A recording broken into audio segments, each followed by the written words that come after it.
Bonjour tout le monde, j'espère que vous allez bien. On se retrouve aujourd'hui avec une petite vidéo bonus qui vient illustrer la troisième vidéo sur l'apprentissage et la mémorisation.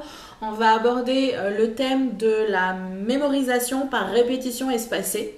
Donc si le sujet vous intéresse, je vous invite à rester avec moi. À tout de suite.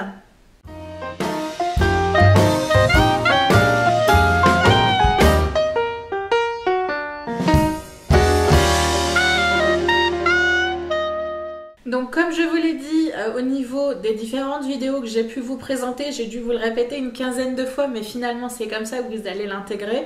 C'est en répétant l'information au cerveau que le cerveau finit par conserver l'information. Donc il y a des chercheurs qui se sont penchés sur le sujet et ils ont réussi à déterminer un rythme optimal de révision. C'est un rythme qui a été établi en fonction de la courbe de l'oubli. Donc je vais vous mettre le petit graphique par ici. Un chercheur a réussi à déterminer en fait une courbe qui nous montre à partir de quand on commence effectivement à oublier l'information. La méthode de mémorisation par répétition espacée finalement a pour but de nous faire revoir l'information juste avant qu'on l'oublie.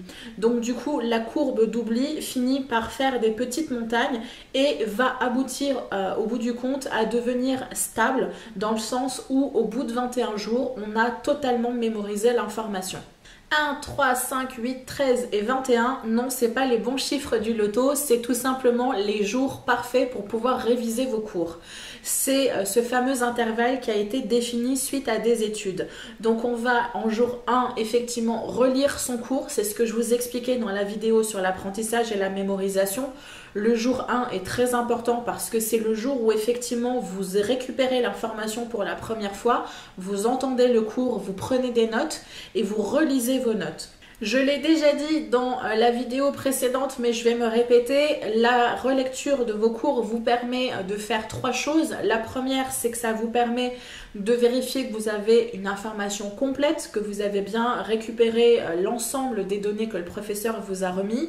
La deuxième, c'est de comprendre, de mettre en évidence si vous avez compris les informations qui sont inscrites dans le cours ou s'il y a effectivement des zones d'ombre qu'il va falloir que vous revoyiez, encore une fois, soit avec un prof, soit éventuellement avec des informations dans les livres que vous pouvez avoir sur Internet ou avec des collègues de travail. Et ça va vous permettre, dépendamment la méthode que vous utilisez au niveau de la prise de notes, soit de venir compléter votre prise de notes si vous travaillez avec la méthode Cornell, méthode qui fera l'objet d'une vidéo bonus, donc ne soyez pas inquiets, je vous en reparlerai. Ou si vous avez besoin de faire des fiches, c'est le bon moment en jour 1 de créer vos fiches de révision et comme je vous l'ai dit, les flashcards et les cahiers de vocabulaire. Et c'est également en jour 1 que vous allez pouvoir établir votre planning de révision. Maintenant que vous connaissez les intervalles parfaits pour réviser, vous allez pouvoir intégrer dans les jours à venir, sur les 21 jours à venir, des plannings de révision concernant ce fameux cours-là. Donc vous pouvez tout à fait utiliser des périodes de 10 minutes à consacrer à chaque cours que vous avez à revoir, mais vous vous notez bien dans votre agenda en jour 1, en jour 3, en jour 5, en jour 8, en jour 13 et en jour 21 les nécessités du coup de réviser tel cours à telle heure.